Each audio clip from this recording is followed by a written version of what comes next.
Hello, and thank you for joining me. My name is Charles McMulkin. I am the priest in charge of St. Leonard's Anglican Church on Wanless Avenue in Toronto, Canada, part of the Anglican Diocese of Canada. This is the fourth of what I hope will be regular Wednesday reflections for the balance of the time our church is closed due to the COVID-19 pandemic. Today's gospel text is from the Gospel of John, chapter 6, verses 25 to 35.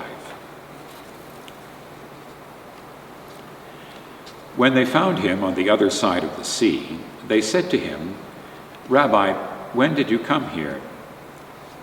Jesus answered them, "Very truly, I tell you, you are looking for me not because you saw signs, but because you ate your fill of the loaves.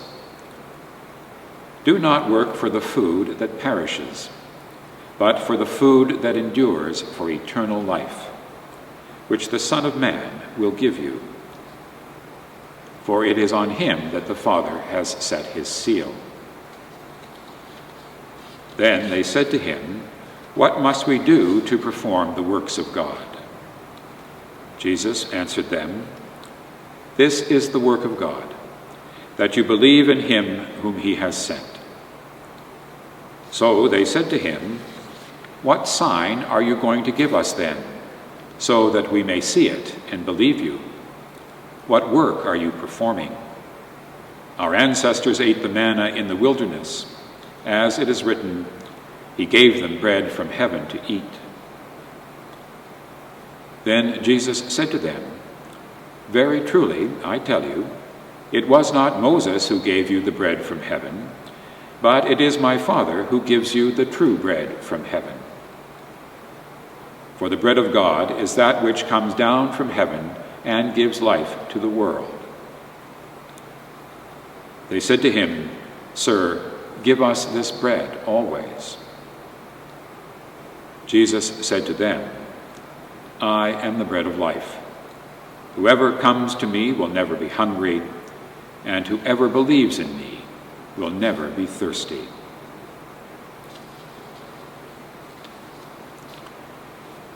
In today's gospel, the gathered crowd was in a restless mood.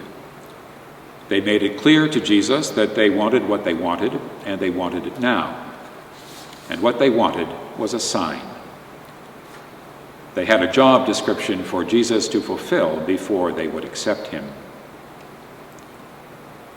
This is the same crowd that just the day before had witnessed the multiplication of the loaves and fishes and shared in the bounty. Yet they insist on another sign, as if that one just didn't do it for them. But Jesus responds to the crowd's provocation with simplicity. He knows they came looking for him again because he had filled their hungry bellies full of bread. So he talks to them about bread. It was bread that kept people alive, as it still does in many parts of the global south. Bread to satisfy their hunger.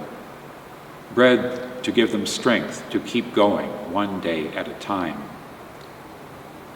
The bread that restless crowd, that hopeful crowd need for life. The bread that gives the life we call eternal to the whole world, without measure. And Jesus identifies himself as that bread. "Sir," they call out, "give us that bread always." Every once in a while, there are times when we too feel the need to look for a sign. Times of troubled waters, to quote songwriter Paul Simon. Times when we're weary, feeling small. When tears are in our eyes. When times are rough and our friends just aren't around. It is in times like these, times like the pandemic we are currently living through, that the spiritual practice of gratitude is a powerful antidote to troubled waters. It does help to pause, to look around, to realize that we are always surrounded by signs of God's care and love for us. Always. Let's make a point of counting our blessings every day. We might quite easily imagine Jesus at the Last Supper, looking around at his motley and often fractious crew of disciples and wondering if they would stick it out. So he takes bread and blesses it and gives it to them with the words, "Take and eat this. This is my body, which is given for you." The life which fills me, I now give as life to fill you. Jesus would be bread for their journey, as it is now for ours. Sir, we call out, give us this bread always. Amen.